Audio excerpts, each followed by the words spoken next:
My name is Erik Broyles. I am 14 years old. Today is September 24th, 2017, and I am speaking with Ronald Black, who is my grandpa. We are recording this interview in Springfield, Missouri. Tell me about your parents. What was your life like growing up?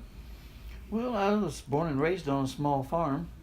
Uh, we had milk cows and owned some pigs and just a normal farm type situation. I wasn't too old when my father started working away from home, and then my mother did some years later.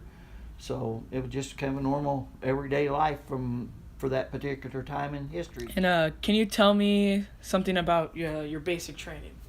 Basic training was in Fort Bliss, Texas. That's the western part of Texas. It was a desert area. The post there at Fort Bliss was a missile site and such like that. A lot of missiles and stuff there, and they trained people to do and handling the missiles and stuff. It was on the Mexican border. In fact, the town was right on the border by Juarez, which was across the river, across the divide there. And it was I was there in January, February, and March. We saw the sidewalk wet one time in 3 months. And you get up in the morning and it was cool, and you'd have to put a jacket on, and by the afternoon you was carrying it because it was hot. I mean, it was winter time there, but it was cool in the evenings and nights, and then it got hot during the daytime because it was sunny almost all the time. It was a little bit we went on a hike, a bivouac, and we didn't get to really bivouac because the wind come up and the sand was blowing so much that you couldn't even eat. You couldn't find a place where it didn't get. And going back to the military part, were you ever afraid in the military? I was never really afraid in the military, except for the one time when Russia invaded Czechoslovakia, and I think it was 1968 or 69.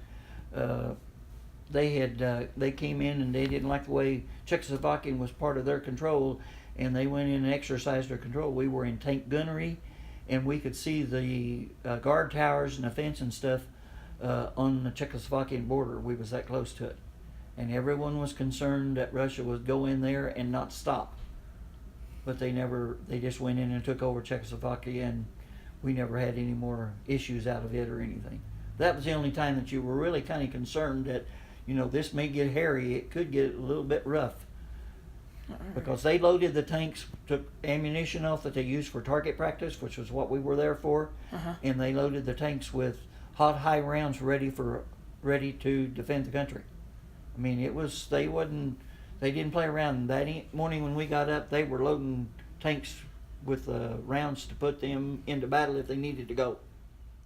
And can you tell me about one of the most difficult moments in your life? Oh,